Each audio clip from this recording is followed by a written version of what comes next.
Before we begin, make sure to subscribe to the channel and turn on notifications so you don't miss any of our upcoming stories. In the comments, let us know where you're watching from, and if this story draws you in, don't forget to share it with your friends and family.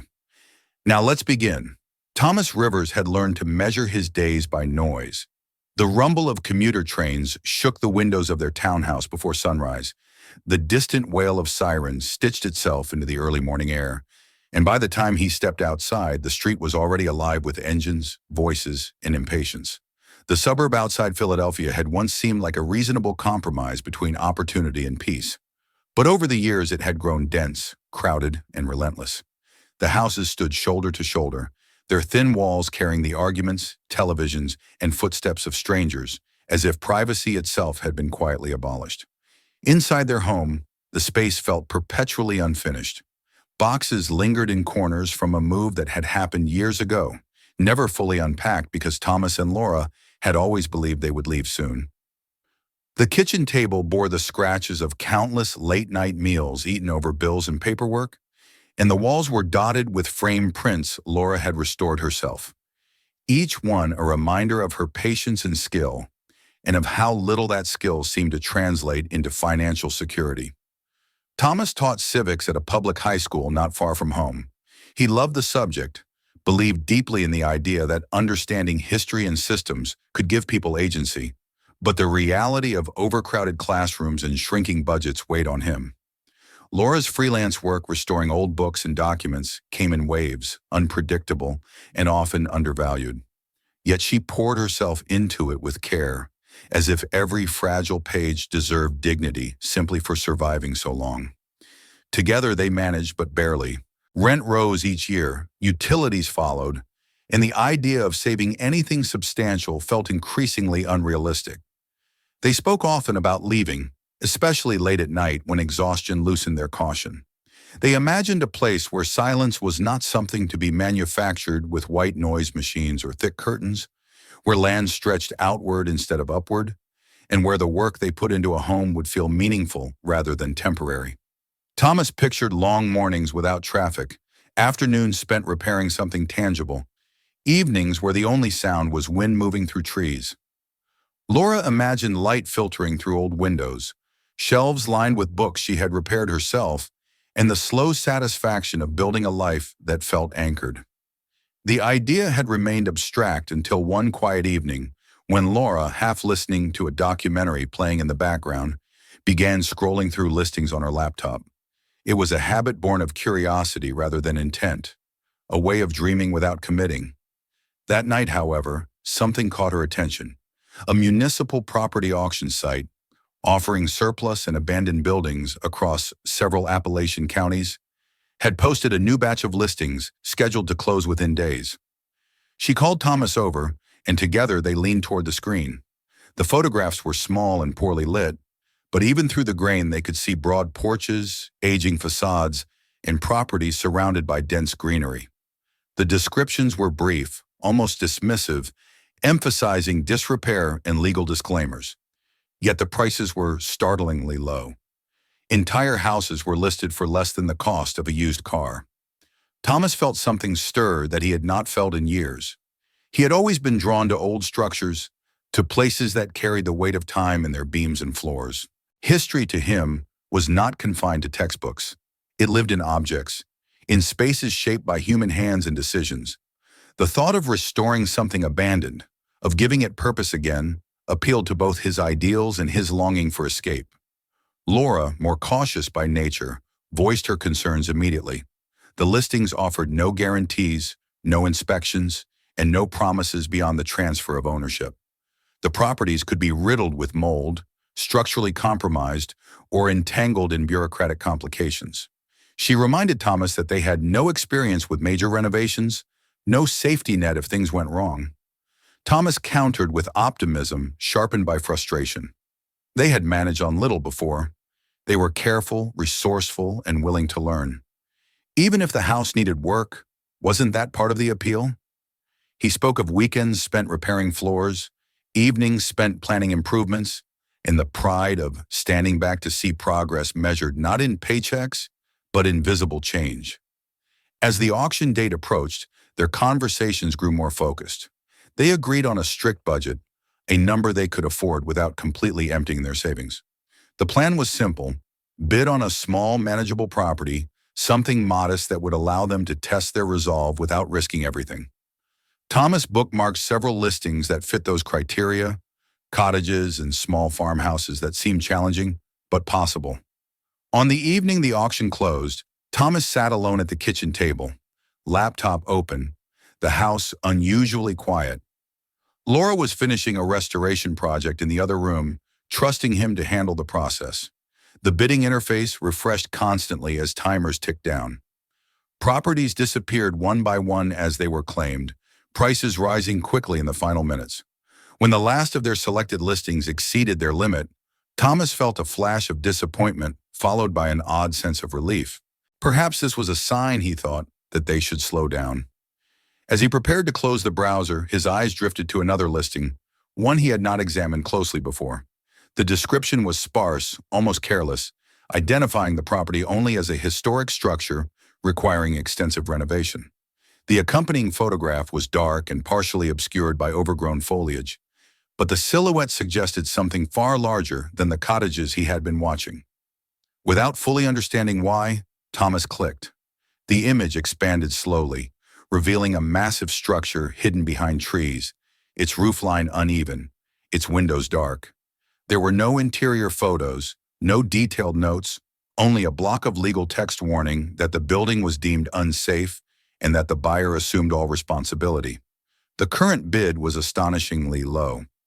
Thomas hesitated, his fingers hovering over the keyboard. He told himself he was only curious, that he would not actually bid. Yet as the countdown reached its final seconds, a strange urgency took hold. He entered the maximum amount they had discussed, the number meant for something small and reasonable, and clicked submit. For a moment, nothing happened.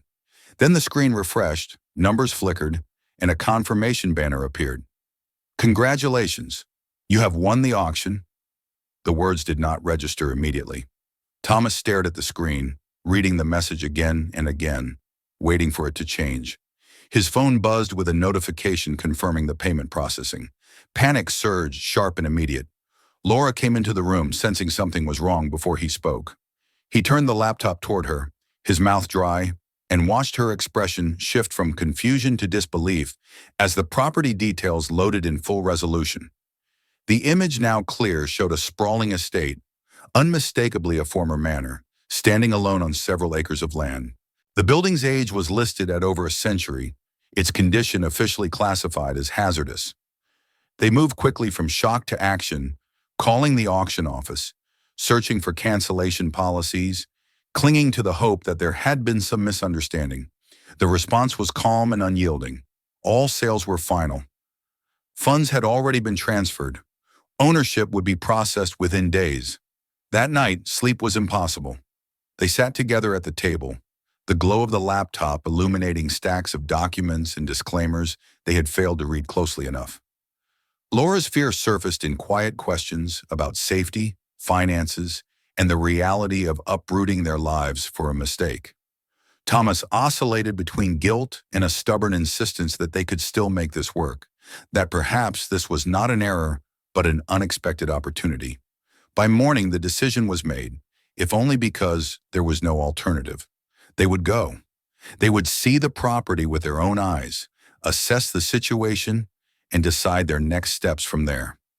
Over the following days, they sold what they could, packed what mattered most, and said restrained goodbyes to neighbors who had never known them well enough to ask why they were leaving. As they loaded the last box into their aging car, Thomas looked back at the narrow street and felt no regret. Whatever awaited them in the mountains, it could not be louder or more suffocating than the life they were leaving behind. The road ahead stretched southward, uncertain and irreversible, carrying them toward a place they had not intended to choose, in a future neither of them yet understood. The drive south unfolded in long, unbroken hours, the kind that blurred thought and softened resistance through sheer repetition. As the miles passed beneath their tires, the landscape shifted gradually, almost imperceptibly at first. Dense suburbs thinned into open stretches of highway bordered by trees, then into rolling hills where small towns appeared briefly and vanished just as quickly. Thomas drove in near silence, his hands steady on the wheel, his mind replaying the moment the confirmation banner had appeared on the screen. Laura sat beside him, watching the scenery change as if it might offer some reassurance. Though her posture remained tense, her thoughts clearly elsewhere. They stopped only when necessary. Gas stations grew farther apart, convenience stores smaller and older, their signs faded by sun and time. The air itself seemed to change as they moved deeper into the region, growing heavier, more humid, carrying the scent of earth and vegetation instead of exhaust and concrete. With every passing mile, the life they had known felt less immediate, replaced by the growing weight of what lay ahead. Laura broke the silence occasionally, asking practical questions they had already discussed more than once. How long they could afford to stay if the house was truly uninhabitable. Whether they should look for temporary work nearby. What they would do if the structure proved too dangerous to enter at all. Thomas answered each question carefully, though certainty was something he could no longer pretend to possess.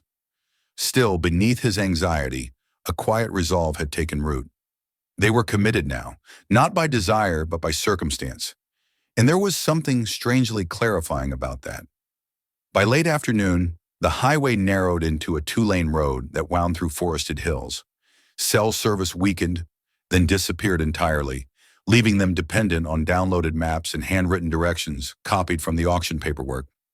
The road surface grew uneven, patched and repatched over years, and the forest pressed closer on both sides, tall trees casting long shadows that darkened the pavement.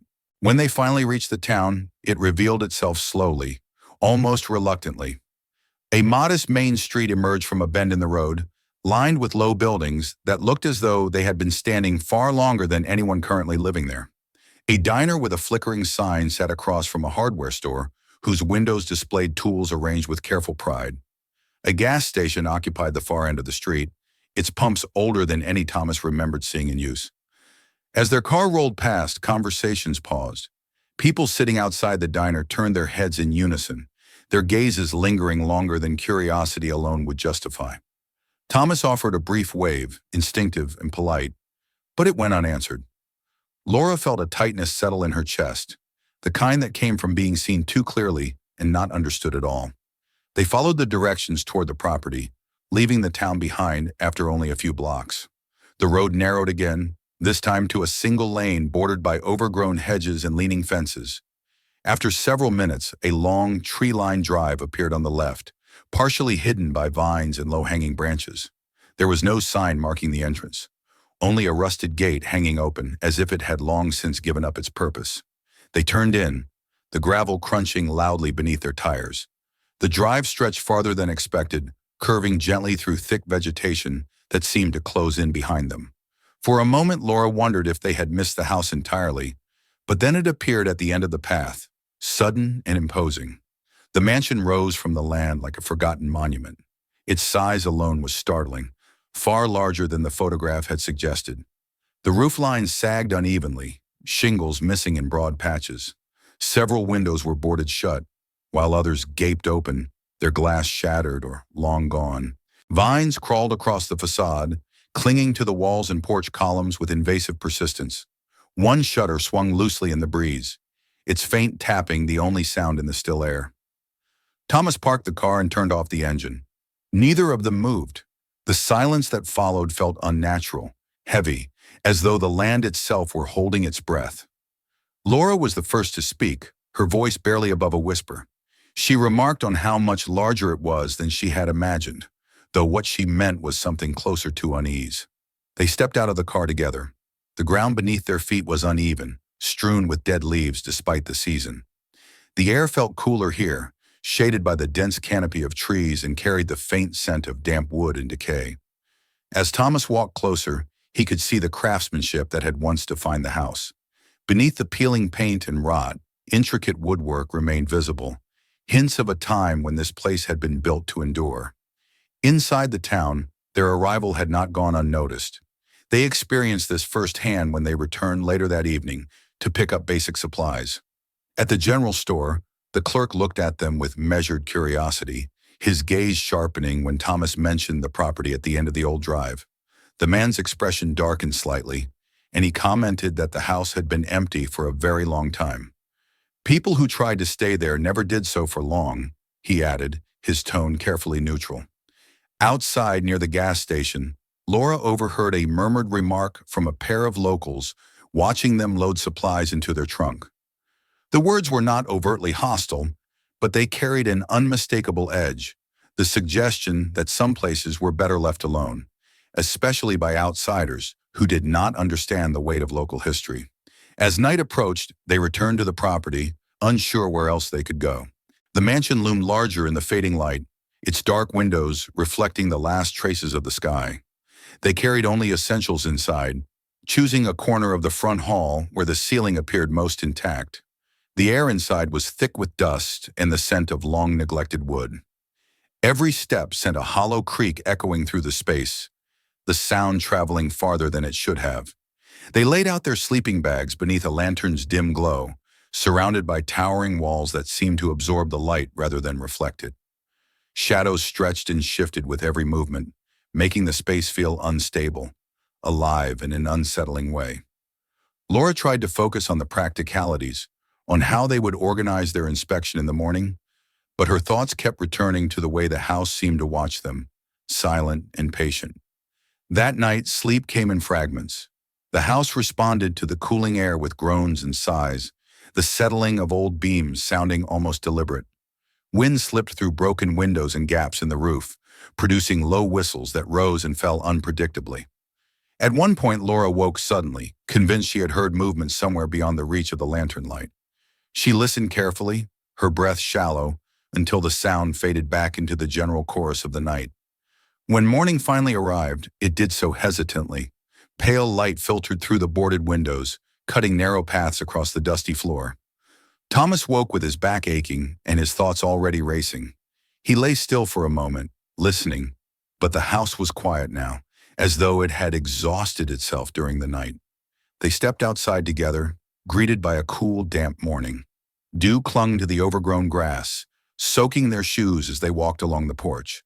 In daylight, the extent of the decay was impossible to ignore.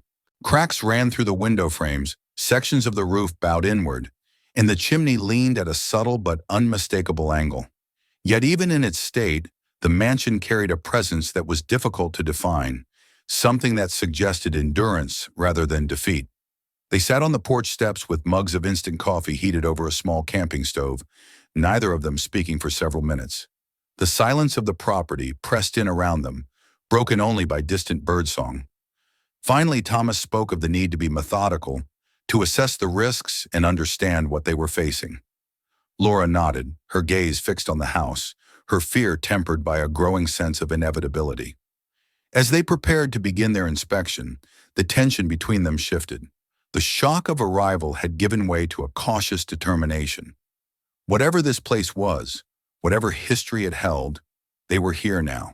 The town might not welcome them, and the house might resist them, but turning back was no longer an option. With flashlights and masks in hand, they stepped inside once more, ready to confront the reality of the mansion and the path that had led them to its door. The first hours of inspection passed in a careful, almost reverent silence. Thomas moved slowly through the mansion, testing each step before committing his weight, while Laura followed close behind, flashlights sweeping across walls and ceilings, as if light itself could reveal intentions hidden in the structure. Dust hung thick in the air, stirred by their movement and illuminated in drifting clouds that made the vast interior feel even more unreal. Every room bore signs of abandonment that went beyond simple neglect. It was as though life had been interrupted rather than concluded, frozen mid-motion and left to decay. They began with what must once have been a parlor. Heavy curtains, riddled with age and moth damage, still clung to their rods, dulling the light that filtered in through cracked windows. An old upright piano stood against one wall, its surface dulled and warped.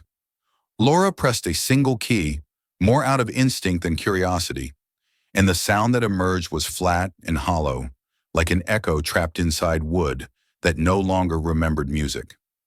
The room carried a weight that made her withdraw her hand quickly, as if she had disturbed something that preferred to remain undisturbed. The dining room offered a harsher reminder of time's cruelty. Part of the ceiling had collapsed inward, leaving a scatter of plaster and wooden lath across a long table still positioned beneath it. Broken dishes lay among the debris, their patterns faded but still discernible, suggesting a meal that had never been cleared. Thomas stood at the threshold for a long moment, trying to imagine the circumstances that would cause people to leave a room like this untouched for decades. Whatever had happened here had not allowed for careful goodbyes. The kitchen smelled of mildew and damp earth. Water stains streaked the walls, tracing the path of old leaks that had been ignored until they became part of the structure itself. Cabinets hung open on loose hinges, their contents long gone. Yet even here, amid the ruin, Thomas noticed something that stirred his curiosity. Carved faintly into the wooden doorframe near the back entrance were markings, shallow and worn, but deliberate. They were not decorative. The lines intersected in repeating patterns, simple yet purposeful, and similar marks appeared on a windowsill nearby. Laura noticed his pause and followed his gaze. She traced one of the carvings lightly with her fingertip and felt an unexpected chill. The marks were not random scratches. They had been placed with intent, hidden just enough to escape casual notice. Thomas recalled reading about protective symbols once used in rural homes, small acts of belief meant to ward off misfortune or harm. The idea unsettled him, not because he believed in their power, but because of the desperation they implied. Someone had felt the need to protect themselves here. They continued into the hallway, where an ornate staircase rose toward the upper floors. Its banister, though coated in grime, revealed fine craftsmanship beneath, the wood shaped and polished by hands that had cared deeply about its form. Thomas ran his hand along it slowly, imagining the countless people who must have passed through this space over generations. The staircase felt like the spine of the house, connecting stories now scattered and broken.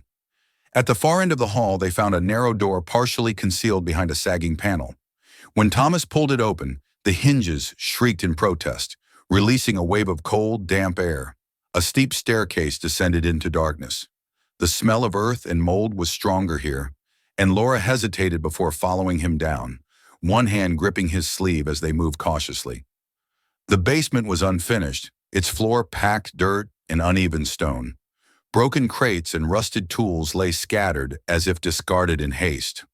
Against one wall stood an old wooden trunk reinforced with iron bands, its surface thick with cobwebs.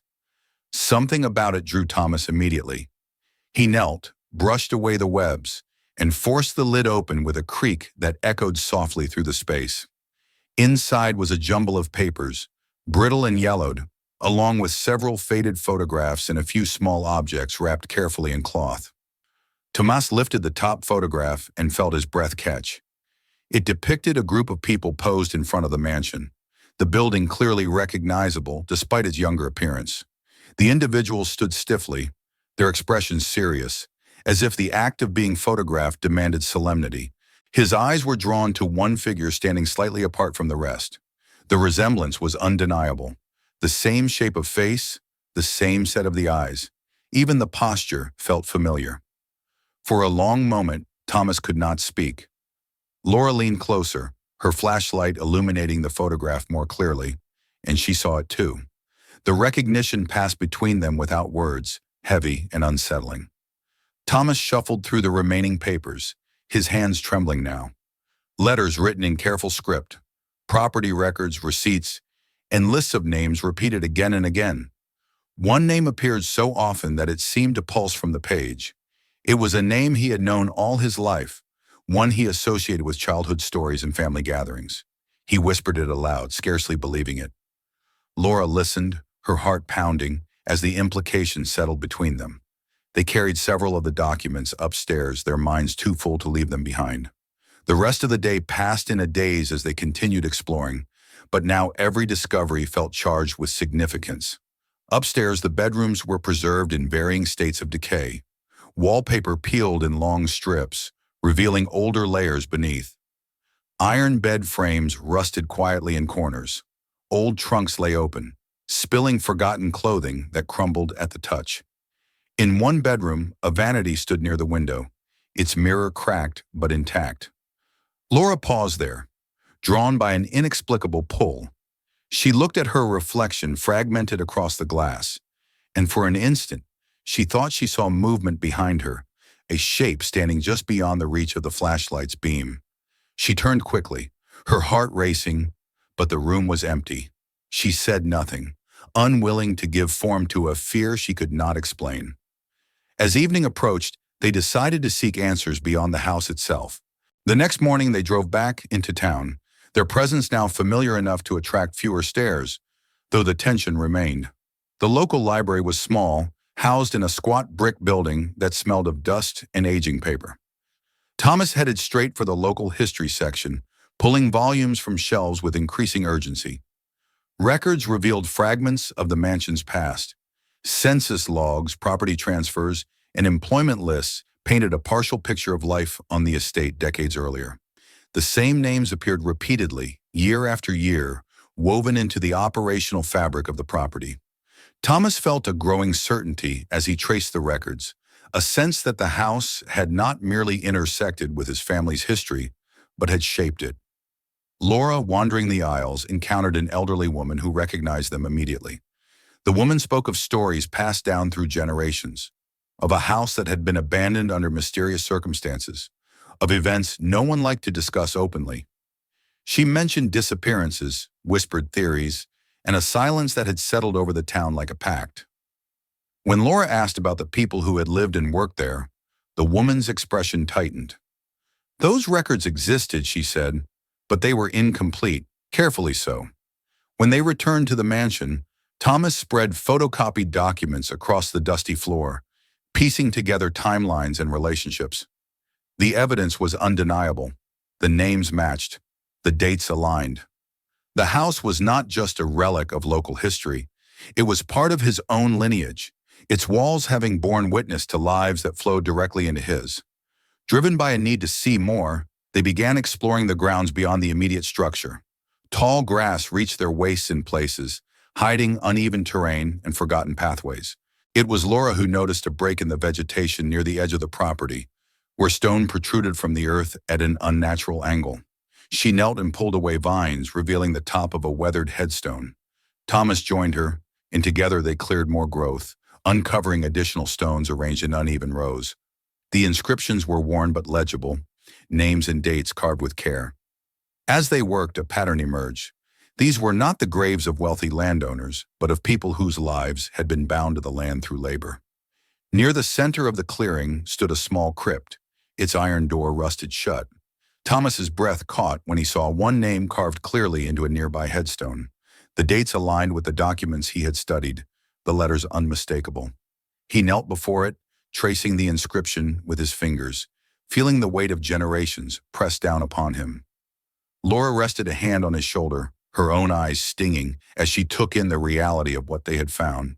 The wind stirred the grass around them, whispering through the overgrowth as if acknowledging their presence. In that moment, the house behind them felt less like a threat and more like a witness, holding truths that had waited far too long to be recognized. As they stood and looked back toward the mansion, Thomas understood that their arrival had not been random. Whatever secrets the house held, they were now bound to uncover them, not only for themselves, but for those whose names had nearly been lost to time. After the discovery of the graves, the mansion no longer felt like an abandoned structure standing apart from the land. It felt inseparable from it, rooted not only in soil but in memory. Thomas and Laura returned from the clearing in silence, the weight of what they had uncovered pressing heavily on them. The house loomed ahead, its broken windows dark against the fading sky, no longer merely unsettling but charged with meaning. Every creak of the porch boards beneath their feet sounded less like decay and more like acknowledgement. That night brought little rest. Sleep came in brief, uneasy stretches, broken by the sounds of the house responding to the cooling air. The walls shifted and groaned with deep, resonant sighs, and faint taps echoed through the corridors as if something unseen moved carefully beyond their reach. Laura woke more than once, convinced she heard slow footsteps above them, though they had not ventured upstairs since the inspection. At one point she thought she heard a soft humming drifting through the darkness, faint and distant, a sound too deliberate to be mistaken for wind.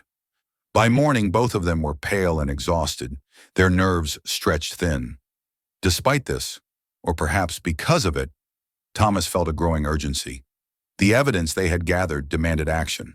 The documents, the names, the grave markers, all pointed to a story that had been hidden deliberately, buried beneath silence and neglect.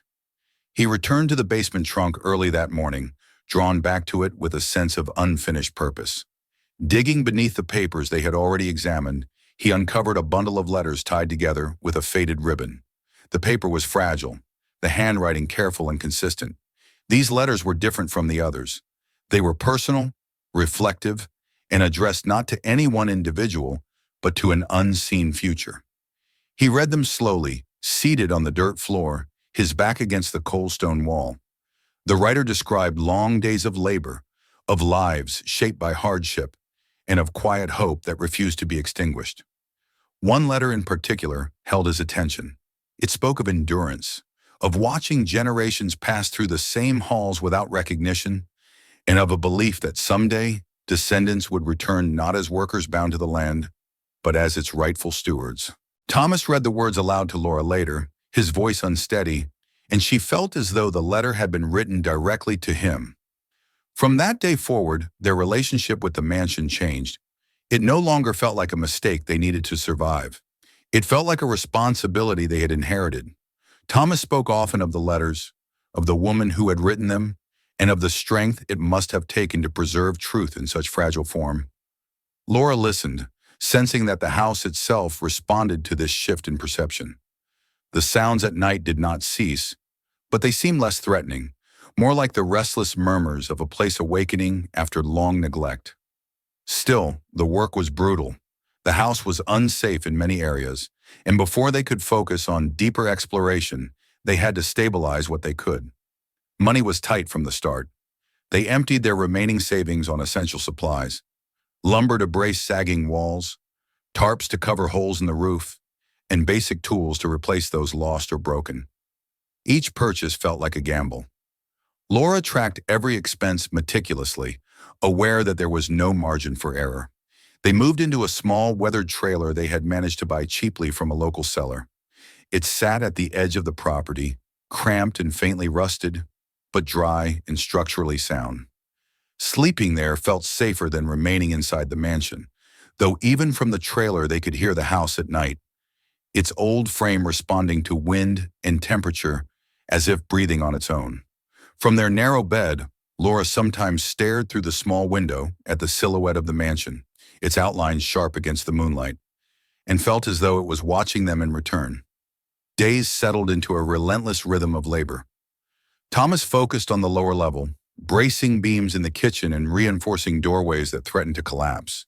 Laura tackled the upstairs hall, pulling up warped flooring and carefully navigating sections that creaked ominously beneath her weight.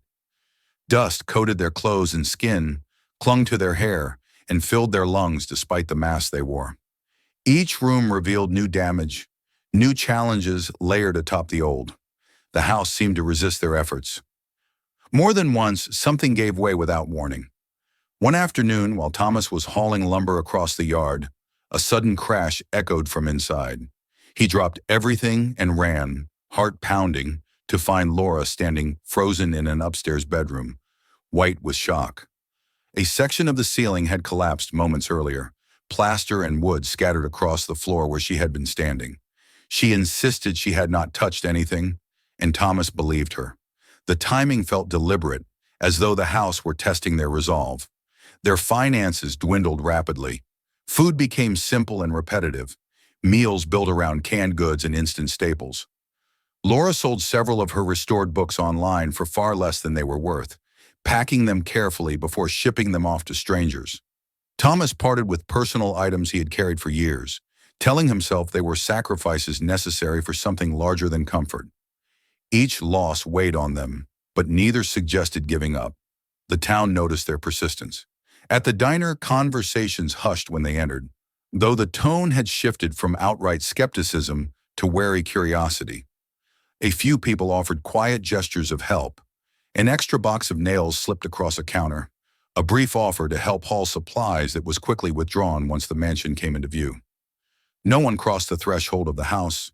Whatever fear surrounded it still held firm. It was during a brief pause in their work, sitting together in the overgrown yard, that Laura's attention returned to the crypt they had uncovered. Its iron door stood half hidden beneath the branches of an old tree, dark and sealed. She voiced her unease, her sense that answers still waited there. Thomas agreed, but insisted they were not ready. The house itself was telling them that preparation came first. Progress was slow but visible. They patched a section of the roof over the west wing, halting years of unchecked water damage. Laura painted the front door, restoring its presence as an entry rather than a warning. Vines were cut back from the porch, revealing detailed woodwork that had been hidden for decades. With each improvement, the house seemed to respond, its nighttime sounds deepening, growing more frequent, as if stirred by their intrusion. Exhaustion took its toll. Arguments flared over trivial decisions, over whether to spend their last money on sealant or plywood, over who would make the next supply run into town. The stress pressed on them from all sides, and more than once Laura questioned how much more they could endure. Yet each time doubt threatened to take hold, Thomas returned to the letters, to the words that spoke of return and reclamation. He felt guided by them, steadying himself with the belief that their struggle was part of something unfinished. The discovery came unexpectedly. While clearing debris in a room they had assumed was storage off the old library, Thomas noticed a faint draft against his skin. The windows were sealed, the door closed, yet the air moved. He followed the sensation along the wall until his knuckles struck wood that sounded hollow. Laura joined him, and together they examined the paneling, running their hands along its seams. There, almost invisible beneath layers of varnish and grime, was a narrow gap. Thomas fetched a crowbar, his hands trembling as he worked it carefully into the seam. The panel gave way slowly, revealing a narrow passage beyond. The air that spilled out was cool and stale, untouched by time. Dust motes danced in the beam of their flashlights as they peered inside. The corridor ended in a plain wooden door, its iron handle stiff with rust. They stood there for a long moment, neither willing to cross the threshold, yet unable to turn away. Thomas recognized the weight of the moment instantly. The words from the letter echoed in his mind, speaking of truth hidden in a room that could not be found. When he finally turned the handle, the door resisted, then opened with a low groan that seemed to reverberate through the house. Beyond lay a chamber, preserved unlike any other space they had seen. Shelves lined the walls, filled with boxes, ledgers, and books stacked with care. Framed photographs rested neatly against one another. At the center stood a simple table bearing a leather-bound ledger, its cover cracked but intact. The room felt untouched, sealed away deliberately to protect what it held. They did not enter fully that night. Instead, they stood in the doorway, overwhelmed by the certainty that whatever lay within would change everything. As they retreated to the trailer, the mansion loomed behind them, its windows glinting faintly in the moonlight. Both of them knew they had crossed an invisible line.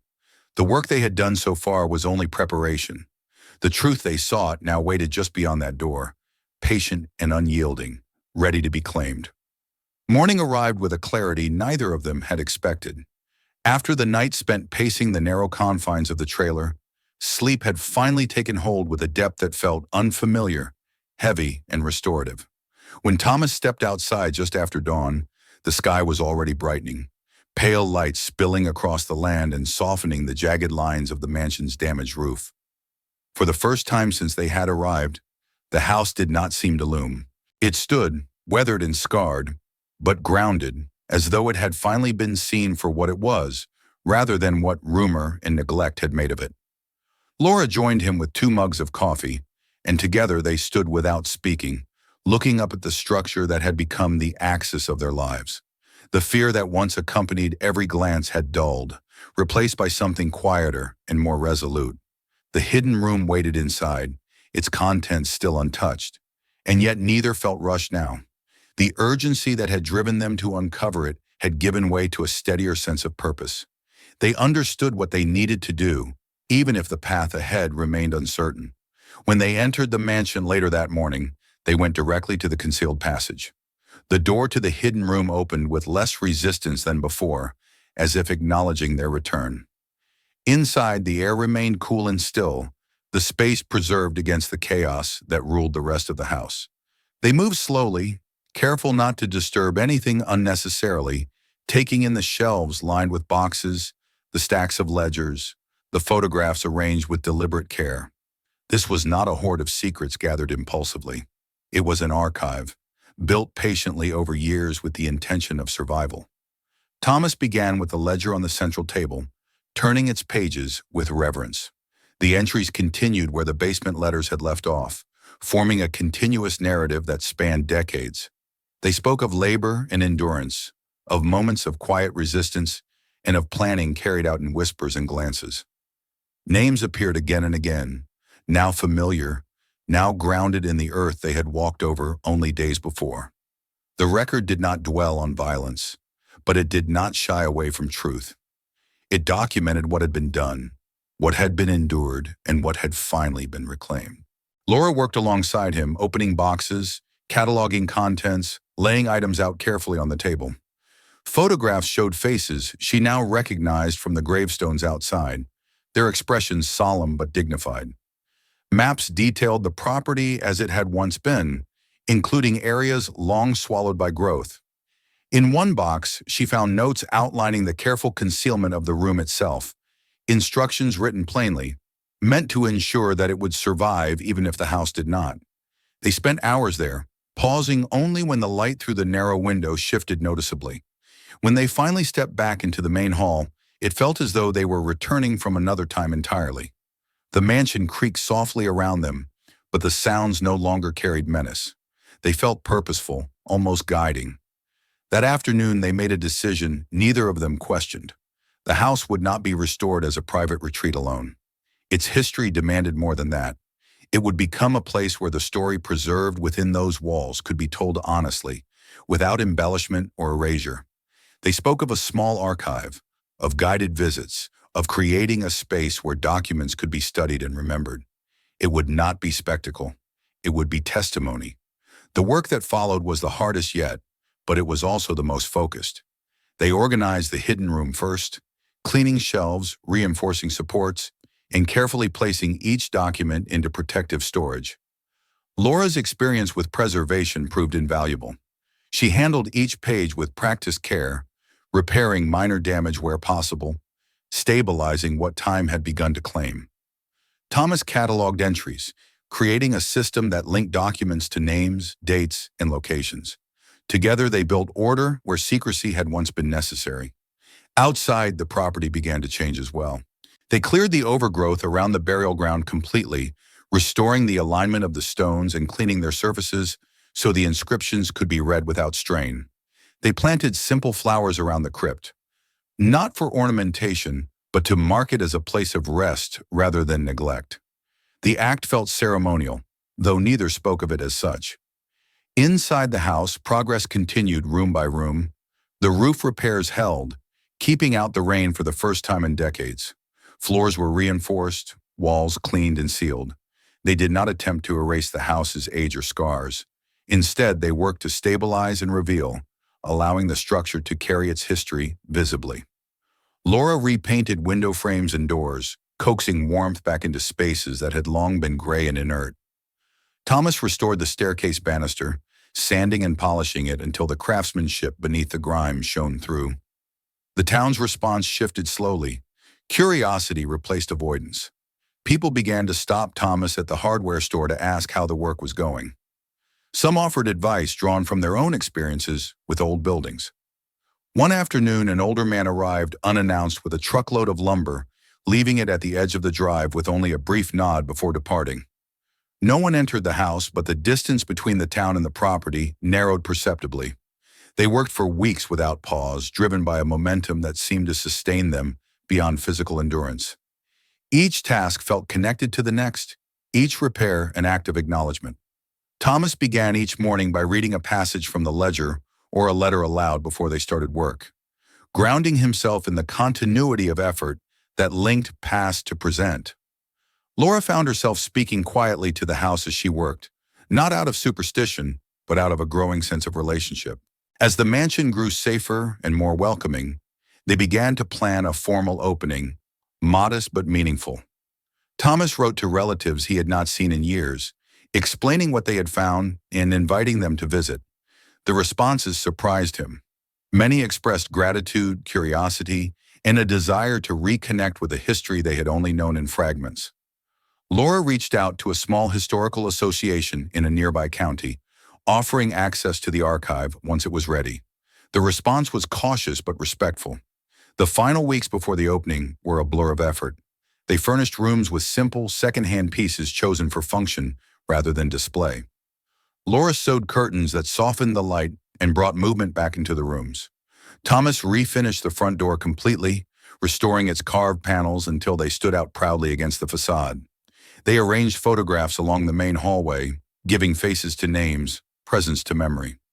On the morning of the opening, the sky was clear and bright. Cars began to arrive slowly, making their way up the long drive that had once felt so isolating. Family members stepped out, pausing to take in the sight of the restored mansion. Their reactions ranged from quiet awe to visible emotion. Inside, the house absorbed them easily, its rooms filled once more with footsteps and voices. When Thomas led them into the preserved room, silence settled naturally. He read selected passages from the ledger and letters, his voice steady despite the weight of the words. The room seemed to hold them, the air thick with attention. Laura watched as listeners traced connections to their own lives, seeing themselves reflected not just in ancestry, but in endurance. Later, they gathered outside near the crypt. Thomas spoke of responsibility rather than triumph, of the importance of remembering fully rather than selectively.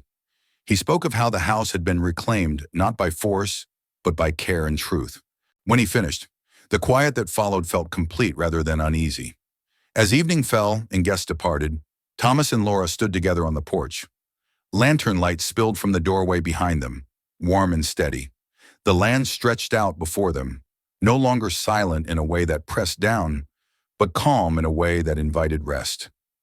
The mansion creaked softly as it settled for the night. It sounds familiar now, almost comforting.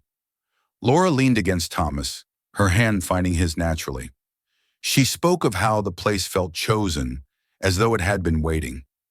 Thomas nodded, understanding without needing to elaborate. The house had not erased its past, nor should it have. Instead, it had made room for it, allowing memory and presence to coexist. As they turned to go inside, the floorboards beneath their feet creaked gently, no longer sounding like a warning, but like a breath drawn and released. The mansion stood steady around them, its long, suppressed story no longer hidden, its purpose restored. What had once been a mistake had become a home, and more than that, a place where the past could finally be seen, spoken, and allowed to rest. If you enjoyed this story, make sure to subscribe to the channel and turn on notifications so you don't miss what comes next. More powerful and unforgettable stories are already waiting for you here. Watch our other videos, explore the stories we've shared, and stay with us for the next ones. And if this video moved you, don't keep it to yourself. Share it with your friends and family and help this story reach others.